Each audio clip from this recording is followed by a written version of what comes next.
నమస్తే, welcome to health care. ఒకవైపు వాతావరణ కాలుష్యం, మరోవైపు సెడెంటరీ లైఫ్ స్టైల్, ఇంకా దీనికి adding fuel to the fire అన్నట్టుగా జంక్ ఫుడ్. ఈ జంక్ ఫుడ్ అనేది నవడేస్ ఆర్డర్ ఆఫ్ ది డే లాగా ప్రతి వాళ్ళు స్విగ్గీలోనో జొమాటోలోనో ఆర్డర్ పెట్టుకొని మరీ ఎక్కువగా తింటున్నారు.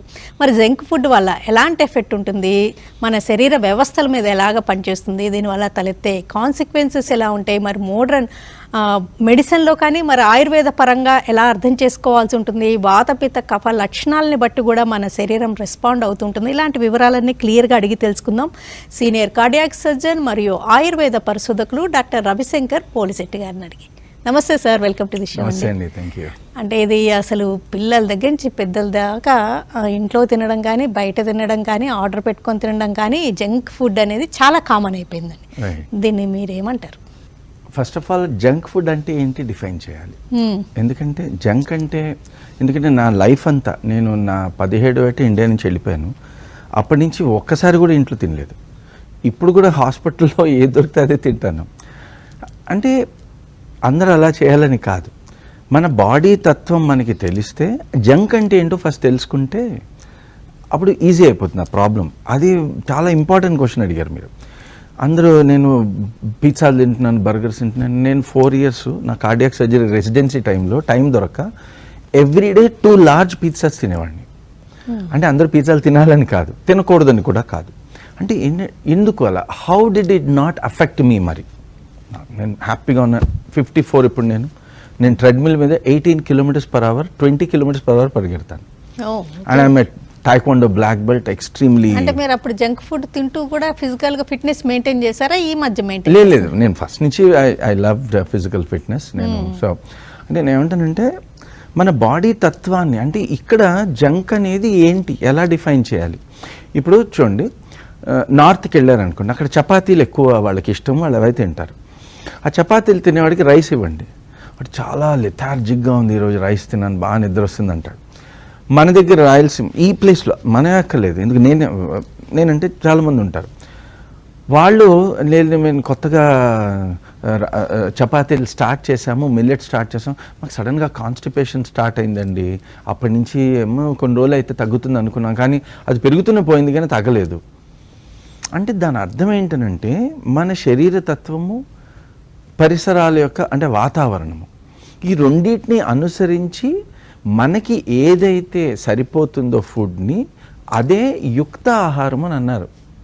అప్రోప్రియేట్ ఫుడ్ తినాలి, కానీ యూ కెనాట్, అంటే ఒక ఫుడ్ని జంక్ అని అనలేం నా క్లాసిఫికేషన్ ప్రకారం. నేనే కాదు, భగవద్గీత తీసుకోండి, 6th chapter 17th శ్లోకాలు భగవంత్ కృష్ణుడు వారు చాలా బ్యూటిఫుల్గా చెప్తారు. యోగి ఎలా అవ్వాలి అని అడుగుతారు అర్జునుడు వారు. తస్మాత్ యోగి భవార్జున అని కంటిన్యూగా చెప్తుంటారు కృష్ణుడు. అంటే నువ్వు అందుకని యోగవు అర్జున అంటే ఎలా అవ్వాలని అడిగితే 6th chapter 17th శ్లోకంలో యుక్త ఆహార విహారస్య యుక్త చేష్టస్య కర్మషు అని అన్నారు. యుక్త ఆహారం అని అన్నారే కానీ సు ఆహారం అని అనలేదు. యుక్తము అంటే, యుక్త అంటే అప్రోప్రియేట్ అని అర్థం, సు అంటే మంచి. అంటే హీ సేయింగ్, అంటే అన్నం బ్రహ్మ అని 4th chapter ఆల్రెడీ చెప్పిన కృష్ణుడు వారు. అంటే ఇదొక స్పిరిచువల్ ప్రోగ్రామ్ కాదు, కానీ ఇవన్నీ కూడా స్పిరిచువాలిటీకి సైన్స్కి పెద్ద డిఫరెన్స్ లేదు. ఒక రకమైన అడ్వాన్స్డ్ సైన్స్ మనం అర్థం కాకపోతే స్పిరిచువాలిటీ అనుకుంటున్నాం అంతేకాని. But let's not go there. But కృష్ణుడు వారు కూడా యుక్త ఆహారం అని అన్నారు, అంటే appropriate food. What is appropriate for you? ఇది నాకు అర్థం కావట్లేదు, అప్రోప్రియేట్ ఫుడ్ అంటున్నారు, మరి అన్నం ఏమో బ్రహ్మ అని అన్నారు. అంటే అన్నం బ్రహ్మ అంటే డివైన్ అంతే కదా, బ్రహ్మార్పణం బ్రహ్మవి అని చెప్పి మనం చదువుతాం శ్లోకం. అంటే ఏంటంటే అంతా బ్రహ్మమే. అన్నం కూడా, అన్నం మనం తినే అన్నమే బ్రహ్మ అయినప్పుడు మంచి చెడు ఉండదుగా ఆటోమేటిక్గా. అంటే food is divine, but what food suits you is appropriate or appropriate for you is good food for you. నీకు మంచిది అయినంత మాత్రాన మిల్లెట్స్ అందరి మీద తోయద్దు. Don't push everyone to millets. అంటే మిల్లెట్స్ ఒకటే కాదు, కీటో డైట్ కావని, మెడిటరేనియన్ డైట్ కానివ్వండి. ఇప్పుడు NIH ఉంది, national institute of health, USA health ministry. వాళ్ళేమో మేము దాదాపు 120 సంవత్సరాల నుంచి రీసెర్చ్ చేస్తున్నాము, మొత్తం ప్రపంచంలో 711 రకాల ఫుడ్స్ ఉన్నాయని చెప్పి క్లాసిఫికేషన్ పెట్టి ఎవరికి ఏ ఫుడ్ మంచిదో మాకు ఇంకా తెలియదు అని అంటున్నారు. మన దగ్గర ఒకటే నిమిషం గూగుల్లో చదివి 10 నిమిషాలు వీడియో చేసి మిలియన్ లైక్స్ వస్తూ ఉంటాయి. నువ్వు కీటో డైట్ చేయి, పక్కోడిని తిట్టడం, ఇవన్నీ అంటే సెన్సేషనలైజ్ చేస్తున్నారు. అది కాదు, దట్స్ రాంగ్. నేననేది ఏంటంటే యుక్తము అంటే ఏంటి అని తెలుసుకోవాలంటే మళ్ళీ ఆయనే ఇంకొక క్లూ ఇచ్చారు. ఇంతకీ యోగం అంటే ఏంటంటే యోగ సమ ఉచ్యతే, యోగం అంటే బ్యాలెన్స్ అని అన్నారు. ఇప్పుడు చూడండి, ఇక్కడి నుంచి బ్యాలెన్స్ అంటే ఏంటంటే సమదోష, సమ అగ్నిశ్చ, సమధాతు మలక్రియ, ప్రసన్నాత్మ ఇంద్రియమన స్వాస్థ్యత్య విధీయతే. ఇది భగవద్గీత కదా, ఇది ఆల్రెడీ ఆయుర్వేదం అంటే సైన్స్ కదా. అంటే ఆయన ఏం చెప్తున్నారు, భగవద్గీతలో ఏదైతే కృష్ణవారు సమంగా తినాలి అని అంటే సమానికి ఒక మ్యాథమెటికల్ ఈక్వేషన్ ఇచ్చారు మన ఋషులు. ఆ మ్యాథమెటికల్ ఈక్వేషన్ కనుక్కుంది నేను. అందులో సమదోష అంటే 3 దోషాలు ఉంటాయి. వాత పిత్త కఫాలు అనే దోషాలు 3 ఉంటాయి. ఈ 3 దోషాలు ఏంటంటే డిఫరెంట్ మాలిక్యులర్ పాత్వేస్ని గైడ్ చేస్తూ ఉంటాయి. వాతం వలన టిష్యూ ఏమో హైపర్ యాక్టివ్ అయిపోతుంది, పిత్తం వలన హైపర్ మెటబాలిక్ అవుతుంది, కఫం వలన హైపో మెటబాలిక్ 2 అవుతుంది. అంటే డిఫరెంట్ మెటబాలిక్ పాత్వేస్ జరుగుతున్నాయి. కాబట్టి వాతం ఎక్కువ ఉన్నవాడికి హైపర్ యాక్టివ్ ఉంది కాబట్టి వాడికి రైస్ మంచిది. అదే పిత్తం ఎక్కువ ఉంది అనుకోండి, వాడికి కూడా రైస్ అవసరం. కాకపోతే వాతానికి పిత్తానికి మధ్యలో డిఫరెన్స్ ఏంటి అని అంటే, ఎందుకంటే పిత్తం వలన బాడీ అతిగా గ్లూకోజ్ ఖర్చు పెట్టేస్తుంది. ఇది నాకు ఎలా తెలిసిందంటే దీని మీదే నేను రీసెర్చ్ చేశాను. దాదాపు 30 ఏళ్ళు నా లైఫ్ అంతా ఆల్మోస్ట్ అయిపోయినట్టు, ఇంకా లాస్ట్ స్టేజ్ ఆఫ్ లైఫ్లో ఉన్నాను. నాకు తెలిసింది ఏంటంటే ఈ వాత పిత్త కఫాలు అనేవి రియల్. వీటిని అర్థం చేసుకొని నేను అని చెప్పి అలోపతి డాక్టర్స్ నాకు ఇది వద్దు, ఇది సైన్స్ కాదు అంటున్నారు. ఎందుకు అంటున్నారంటే వాళ్ళు చెప్పే దానిలో కూడా కొంత సత్యం ఉంది. ఎందుకంటే వాతం అంటే ఏంటి నాకు చెప్పుపోండి అని అడుగుతున్నారు వాళ్ళు. నేను చెప్పను, మా సైన్స్ వేరు మీ సైన్స్ వేరు అంటున్నారు ఆయుర్వేదం వాళ్ళు. కొట్టుకోవడానికి తప్ప ఇంక దేనికి పనికి రావట్లేదు. కానీ దీనికోసం మనం ఆల్రెడీ బ్రిడ్జ్ కోర్స్ ఒకటి చేశాము. దాన్ని ప్రిజం అని చెప్పి ఇప్పుడు ఐఐటి హైదరాబాద్లో దాన్ని ఒక అప్రూవ్ అయింది మన కోర్సు. ఐఐటిలో ఫస్ట్ టైం ఈవెన్ ఆయుష్ మినిస్ట్రీకి కూడా అంత యాక్సెప్టెన్స్ రాలేదు ఐఐటీన్స్ నుంచి. మన కోర్స్ అయితే నేను చేశాను based on translation ayurvedic research. ఆయుర్వేదాన్నిలో ఉన్న కాన్సెప్ట్స్ని యానిమల్ ఎక్స్పెరిమెంట్స్ చేసి వాటి నుంచి ఒక సైన్స్ని క్రియేట్ చేసి ఆ సైన్స్ని ఎండ్ స్టేజ్ పేషెంట్స్ని ట్రీట్ చేస్తూ అలా ఎండ్ స్టేజ్. మన దగ్గర ఓన్లీ హార్ట్ ఫెయిల్ అయిపోయింది, హార్ట్ ఫంక్షన్ 30 కంటే తక్కువ ఉన్న వాళ్ళే రావాలి. క్లాస్ 4A క్యాన్సర్స్ పేషెంట్స్ని మనం ట్రీట్ చేస్తాం. అలానే స్టెరాయిడ్స్ వల్ల కూడా నాకు ఆస్తమా తగ్గలేదు అన్నవాళ్ళు రండి. లేకపోతే రిఫ్రాక్టరీ డయాబెటీస్, ఇన్సులిన్ వాడుతున్నాను 30 యూనిట్లు 3 సార్లు, 4 క్లాస్ ఆఫ్ డ్రగ్స్ ఉన్నాయి, అయినా షుగర్స్ మెయింటైన్ అవుట్లే రండి. ఇట్లా మన ఒక క్లాస్ ఆఫ్ డిసీజెస్ని అండ్ ఎండ్ స్టేజ్ అని అంటాం. అలాంటి వాళ్ళని మనం ట్రీట్ చేస్తూ ఉన్నాం. 28,000 పేషెంట్స్ని ట్రీట్ చేయడం మొదలుపెట్టాం. సో అంటే ఇక్కడ జంక్ ఫుడ్ అంటే ఒకే రైసా రోటీనా ఇలా కాదండి. జంక్లో ఇంకా కొంచెం ప్రిజర్వేటివ్స్ ఎక్కువ ఉండడం, ఫ్రోజన్ ఫుడ్ ఐటమ్స్ ఎక్కువ ఉండడం, ట్రాన్స్ ఫ్యాట్స్ ఎక్కువ ఉండడం, ఇవి కదా, వీటి వల్ల సైడ్ ఎఫెక్ట్స్ ఉంటాయి కదా. అదే ఇప్పుడు ఏంటంటే ఆ ప్రిజర్వేటివ్స్ కూడా ఇప్పుడు మనం లాస్ట్ టైం చెప్పుకున్నాం. అంటే బాడీలో ఉన్న కొన్ని డిటాక్సిఫికేషన్ మెకానిజమ్స్ ఉన్నాయి. ఆ ప్రిజర్వేటివ్స్ కూడా ఒక మోతాదులో ఉంటాయి. సో వాటిని మనము, ఎందుకంటే కొన్ని ఆ ప్రిజర్వేటివ్స్ అన్నిటి కూడా మనకి క్లాసిఫై చేశారు. ఆ వాటిని న్యాచురల్ ఎలిమినేషన్ జరుగుతుంది. ఎందుకంటే మనం అన్నీ కూడా అసలు ప్రిజర్వేటివ్స్ కంటే ఎక్కువ ప్రాబ్లము వీళ్ళు స్ప్రే చేసే ఈ బ్లూలు గ్రీన్ కలర్స్ ఈ వీటి వల్ల పెద్ద డేంజర్ ఉంది మనకి ప్రిజర్వేటివ్స్ కంటే. ఎందుకంటే ప్రిజర్వేటివ్స్ని ఆల్రెడీ టెస్ట్ చేశారు. US FDA లాంటి వాళ్ళు, CDSCO వాళ్ళు టెస్ట్ చేసి బాబు ఈ levels of preservatives are okay అని చెప్తున్నారు. ఓకే, దాన్ని ఎక్సీడ్ అవ్వడం వల్ల ప్రాబ్లమ్స్ వస్తున్నాయి, అది వేరే ప్రాబ్లం. అది ఏంటంటే ఆ రెగ్యులేషన్ ప్రాబ్లం. కానీ మన బాడీ తత్వానికి జంక్ అంటే ఏమనుకుంటా అంటే ఇప్పుడు ఏంటంటే పిజ్జా ఇస్ ఎ జంక్ అని, బర్గర్ ఇస్ జంక్ అంటున్నారు. అలా కాదు, వీట్ ఈజ్ నాట్ రైట్ అనుకుంటున్నారు కొంతమంది. నో, నార్త్ ఇండియన్స్ చాలా మంది వీటే తింటారు వాళ్ళు కదా. సో అంటే ఏంటంటే శరీర తత్వాన్ని బట్టి, అంటే ఫర్ ఎగ్జాంపుల్ వాతము అంటే వాత పిత్త కఫాలు అనేవి మన బాడీలో ఉంటాయి. అవి వివిధ అవయవాలలో వివిధ ప్రమాణాలలో అంటే వేరియస్ ప్రపోర్షన్స్లో ఉంటాయి. వాటిని బట్టి మన బాడీకి వాత పిత్త కఫాలని బ్యాలెన్స్ ఏదైతే చేయగలదో ఫుడ్, అది మనకి రైట్ ఫుడ్. ఈ జంక్ ఫుడ్ తిన్నాము, బయట ఫుడ్ తిన్నాము, ఇన్ఫెక్షన్స్ వచ్చాయి, స్టమక్ అప్సెట్ అయింది అంటే జంక్ ఫుడ్డా ఇట్లా దాంట్లో ఏంటి ఈ విషయం? Beautiful question. ఒక పర్టికులర్ ఇండివిజువల్లో వాతం ఎక్కువ ఉంది ఆల్రెడీ, అది ఒక థ్రెషోల్డ్ లోపలే ఉంది. కానీ ఒక ఫుడ్ అంటే ఫర్ ఎగ్జాంపుల్ చపాతీలో లేకపోతే పిజ్జానో లేకపోతే బర్గరో తిన్నప్పుడు ఏమవుతుంది, ఇంకా వాతం పెరిగి దానివల్ల ఒక రకమైన కాన్స్టిపేషన్ జనరేట్ అవుతుంది. ఆ కాన్స్టిపేషన్ జనరేట్ అయిందనంటే అతనికి ఆల్రెడీ వాతం ఎక్కువ ఉంది కాబట్టి కాన్స్టిపేటెడ్ అవుతాడు. ఈ కాన్స్టిపేటెడ్ అవ్వడం వలన ఏమవుతుంది, వాతానికి సంబంధించిన అంటే వాత ఎన్వైరన్మెంట్లో జీవించే బ్యాక్టీరియా ఎక్కువ అవుతాయి. ఎందుకంటే మన బాడీలో అంటే గట్లో ఇంటెస్టైన్స్లో గట్ ఫ్లోరా అని ఉంటాయి. ఆ గట్ ఫ్లోరా కూడా 3 రకాలు ఉంటాయి. సో ఆ వాతాన్ని పెంచే గట్ ఫ్లోరాని ఎక్కువ అవ్వడం, వాటి వల్ల కాన్స్టిపేషన్ రావడం, దానివల్ల మనం లాస్ట్ టైం చెప్పుకున్నట్టే లివర్లో నుంచి టాక్సిన్స్ బయటికి వెళ్తాయి. లివర్లోంచి బయటికి వెళ్ళాలంటే పేగుల ద్వారానే బయటికి వెళ్ళాలి. సో ఎప్పుడైతే కాన్స్టిపేషన్ ఉంటుందో ఆ పేగుల ద్వారా బయటికి వెళ్ళాల్సిన టాక్సిన్స్ మన బాడీలోకి బయటికి వెళ్లకుండా త్రూ ఫీకల్ మ్యాటర్ బాడీలో అబ్జర్బ్ అయిపోతాయి. సో దీంతో ఏమవుతుంది, 2 జరిగినాయి. ఒకటి, మన నార్మల్ గట్ ఫ్లోరా డిస్టర్బ్ అయిపోయింది. నంబర్ 2, వెంటనే టాక్సిన్స్ ఏవైతే బ్లడ్లోకి వెళ్తాయి అక్కడ ఫస్ట్ సెల్స్ అక్కడ ఇంటర్ఫేస్ ఉండేది మన బాడీలో మోనోసైట్స్ అండ్ సెల్స్ ఉంటాయి. మోనోసైట్స్, మ్యాక్రోఫేజెస్ అనేవి అవి మన బాడీలో పోలీసుమెన్ లాగా అనమాట. అవే ఫస్ట్ బ్లడ్లోకి వచ్చిన అన్ని టెస్ట్ చేస్తూ ఉంటాయి అనమాట. ఒక బ్లడ్ బయోకెమికల్ అనలైజర్ లాగా పనిచేస్తూ ఉంటాయి. ఆ మోనోసైట్స్ వీటితో బైండ్ అయిపోవడంతో ఆ మోనోసైట్స్ వీక్ అయిపోతాయి. దానివల్ల వీకెన్ అయిపోయిన మోనోసైట్స్ వల్ల వచ్చిన ఇన్ఫెక్షనే కానీ ఇది అంటే మన బాడీలో ఒక బ్యాక్టీరియల్ హ్యూమన్ ఒక బ్యాలెన్స్ మెయింటైన్ చేస్తాం. మన human cells and bacterial cells ఒక మోతాదు, ఈ రెండింటికి బ్యాలెన్స్ ఏది మనం నెగోషియేట్ చేస్తుందంటే మన ఇమ్యూన్ సిస్టమ్. పోలీసులాగా వీళ్ళు ఉన్నారు ఇమ్యూన్ సెల్స్. ఈ పోలీసులు ఎప్పుడైతే కరప్ట్ అయిపోయి పొట్టలు పెంచేసి వీక్ అయిపోతారు, ఆటోమేటిక్గా మన బ్యాక్టీరియాని మనం అటాక్ చేస్తుంది. సో అందుకని దీనిని మనం అందుకని ఈ జంక్ ఫుడ్ వల్ల నాకు ఇన్ఫెక్షన్ వచ్చింది అని అనుకుంటారు కదా. జంక్ ఫుడ్ ఒకటి అంటే వీళ్ళు వేసే కెమికల్స్ చాలా డేంజరస్ ఉన్నాయి. అది ఒక వేరే సబ్జెక్ట్. మనం ఒకసారి మాట్లాడినట్టుంది. దాదాపు మనం ఇప్పుడు తినే స్పైసెస్లో పౌడర్డ్ స్పైసెస్లో ఎస్పెషల్లీ అందరు ప్రేక్షకులు ఇది వినతి మీ అందరికీ, పౌడర్డ్ స్పైసెస్ అస్సలు తీసుకోవద్దు, కొనద్దు. ఇన్స్టెడ్ మీరు స్పైసెస్ ఒరిజినల్ సీడ్ ఫామ్లో తీసుకోండి. జీలకర్ర కానీ ఆవాలు కానీ పౌడర్ చేసి రెడీమేడ్గా సాంబార్ పౌడరు ఈ పౌడర్లు అమ్ముతారు. వాటిట్లో మీకు 750 రకాల కార్సినోజన్స్ ఉంటున్నాయి, క్యాన్సర్ ప్రొడ్యూసింగ్ ఏజెంట్స్.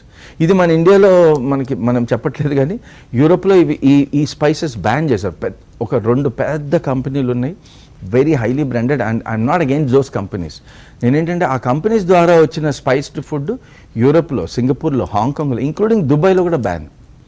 ఇప్పుడు అయితే ట్రంప్ అయితే ఆల్రెడీ 500% టారిఫ్ పెంచాడు మన ఇండియన్ దాని మీద. అది వేరే విషయం. ఎందుకంటే మనం వీఆర్ స్ప్రెడింగ్ టాక్సిన్స్ అని చెప్పి వాళ్ళు దాన్ని బ్యాన్ చేస్తే అవి మళ్ళీ ఇక్కడ అమ్ముతున్నారు. అందుకని ఒకటి ఏంటంటే దీని నుంచి విరుగుడు, పౌడర్డ్ స్పైసెస్ అసలు కొనద్దు. ఇన్స్టెడ్ ఏం చేయాలి, సీడ్సే కొనుక్కొని జీలకర్ర కానీ ఇన్ ద హోల్ స్పైసెస్ కొనుక్కొని వాటిని బాగా కడగండి. మీకు రకరకాల కలర్స్ వస్తాయి. ఎందుకంటే మన వాళ్ళు పాపం చాలా మన మీద దయతో అన్ని రకాల కెమికల్స్ దానిలో వాడి కలర్ఫుల్గా ఉండడానికి. అంటే మనకి ఎలా ఉందంటే ఇప్పుడు చెప్పాలంటే నాకు గ్యాంగ్రీన్ వచ్చినా పర్లేదు కానీ బ్యూటిఫుల్ బ్యాండేజ్ ఉండాలి. అది ఏం హెల్ప్ చేస్తుంది? అందుకని మనం ఆ స్పైసెస్ బాగా కడుక్కొని తినాలి. అదొకటైతే అది పెద్ద ప్రాబ్లం యాక్చువల్లీ. ఈ జంక్ ఫుడ్ అనేది ఏదైతే అనుకుంటున్నామో నా దృష్ట్యా అంటే ప్రిజర్వేటివ్స్ ఒకటి పక్కన పెడితే కనుక ఫుడ్ మన బాడీకి అప్రోప్రియేట్గా లేకపోవడం వల్లనే ఇన్ఫెక్షన్స్ కూడా వస్తుంటాయి. ఎందుకంటే ఏదో వాత బ్యాక్టీరియా ఎక్కువైనా, పిత్త బ్యాక్టీరియా ఎక్కువైనా, కఫ బ్యాక్టీరియా ఎక్కువైనా ఆ పర్టికులర్ డిసీజెస్ వచ్చే ఛాన్స్ ఉంటాయి. సో మనం ఏం చేస్తే యాంటీబయాటిక్స్ ఇస్తాం. అప్పుడు యాంటీమైక్రోబియల్ రెసిస్టెన్స్ వస్తుంది. మళ్ళీ అది కూడా మన కంట్రిబ్యూషన్ ఉంది దానిలో కూడా. అంటే మీరు చెప్తున్నట్టుగా ఈ జంక్ ఫుడ్ కానీ స్టమక్ అప్సెట్ అవ్వగానే యాంటీబయాటిక్స్ కానీ లేకపోతే ప్రోటాన్ పంప్ ఇన్హిబిటర్స్ ఎవరికి తోచింది వాళ్ళు వాడేస్తూ ఉంటారు, యాంటాసిడ్స్ దగ్గర నుంచి. ఎగ్జాక్ట్లీ, అవును. వీటి ఎఫెక్ట్ ఎలా ఉంటుంది అంటారు?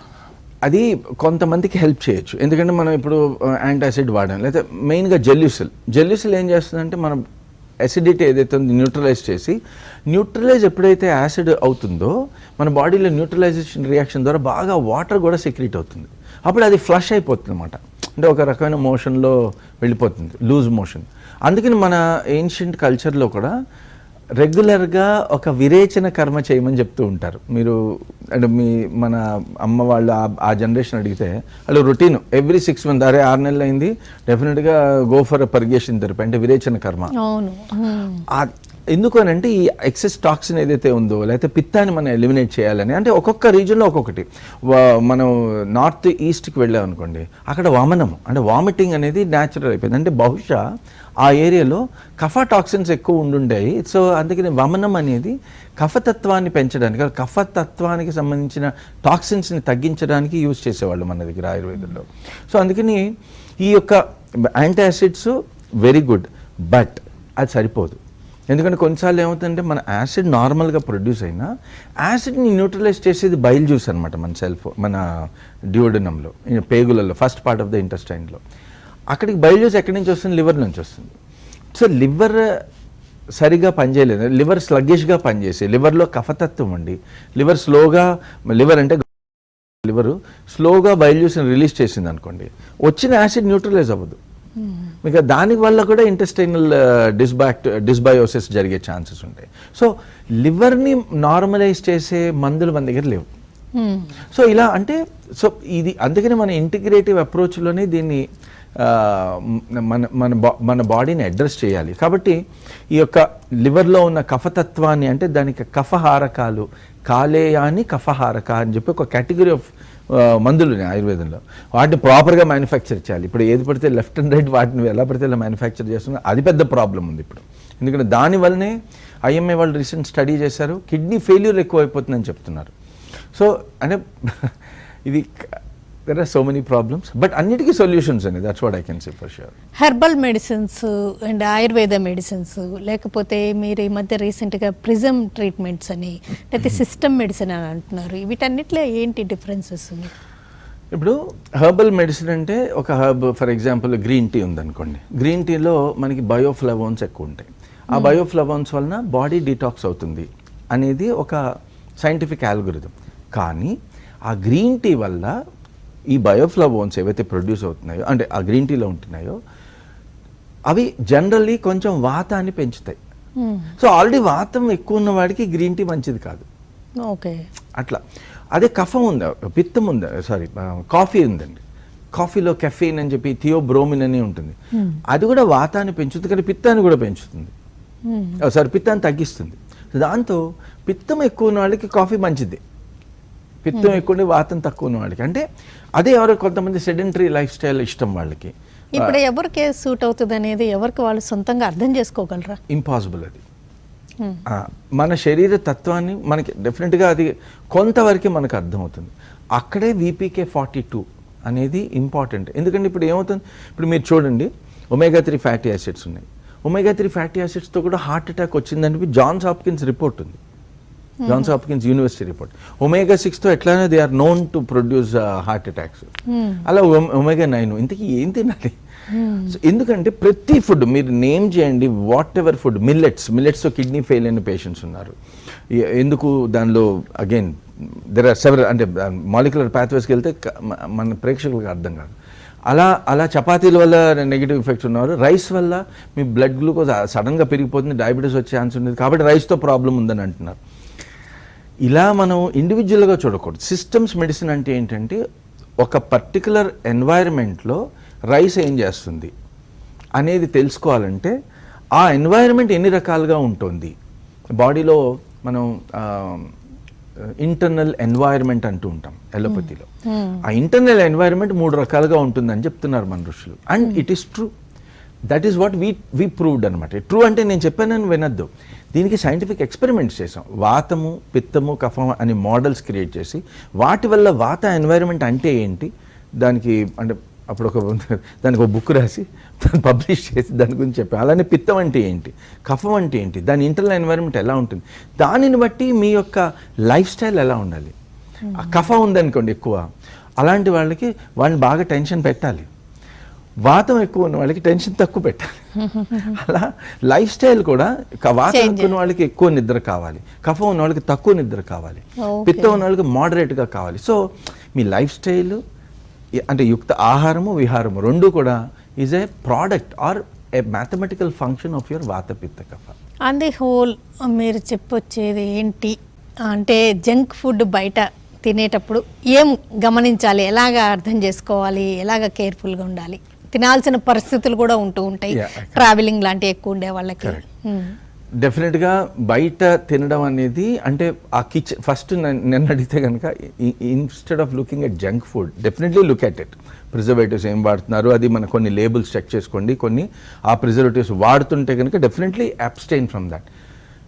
కిచెన్లోకి వెళ్ళి చూడండి, అక్కడ మనుషులే ఉన్నారా, మనుషులకి హెల్ప్ చేస్తూ ఎలుకలు బొద్దింకలు ఇవి కూడా ఉన్నాయి, ఇవి చూసుకోండి. ఇంతకంటే గొప్పగా అదే చాలా ప్రాబ్లం వాళ్ళు. ఎందుకంటే లుక్ ఎట్, ఎందుకంటే నేను ఎక్కడో కాదు ఎయిర్పోర్ట్ బయటకు వచ్చిన తర్వాత కాఫీ తాగాను.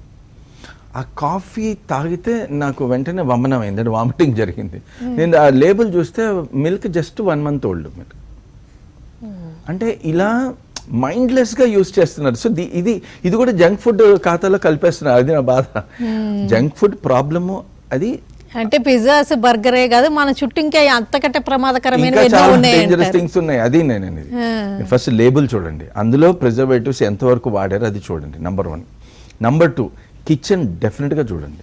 కిచెన్ ఎవరైతే చూడడానికి అలౌ చేయలేదు ఆ రెస్టారెంట్లో తినద్దు, అంతే. That's the only way. So junk food అంటే యుక్తమైన ఆహారము ఎవరికి ఏదైతే యుక్తము మీ బాడీ తత్వానికి కాదో అదే జంక్. ఓకేనండి డాక్టర్ రవిశంకర్ పోలిశెట్టి గారు, జంక్ ఫుడ్ కంటే ముందుగా తెలుసుకోవాల్సిన విషయాలేంటి, మన చుట్టూ ఉన్న పొల్యూషన్ గురించి, ఆహారంలో జరిగే కల్తీ గురించి, అండ్ మన ఇంట్లో జరిగే అంటే ఇంట్లో కిచెన్ ఎలా మెయింటైన్ చేస్తున్నాం, అండ్ మనం తినబోయే ప్లేసుల్లో కిచెన్ ఎలా మెయింటైన్ చేస్తున్నారు, ఇలాంటి విషయాలు చాలా పర్టికులర్గా ఉండాలని, మన ఆహార దినుసులు కూడా పొడి పౌడర్స్లో వాటిలో ఎలాంటి కల్తీ జరుగుతుంది, ఇలాంటి విషయాలన్నీ కూడా అబ్జర్వ్ చేసుకోవాలి. అండ్ మన శరీరాన్ని బట్టి మన ఆహారము, మన జీవన వ్యవహారాలను బట్టే ఆహారం అంటూ వాతపిత్త కఫ లక్షణాలని బట్టి ఆహారం కూడా నిర్ధారించబడుతూ ఉంటుందని మీరు భగవద్గీతను కూడా మీరు ఉద్దేశించి కూడా చెప్పినందుకు థ్యాంక్స్ ఎలాట్ అండి. థ్యాంక్ యూ అండి. ఇది వాళ్ళ హెల్త్ కేర్. Keep watching.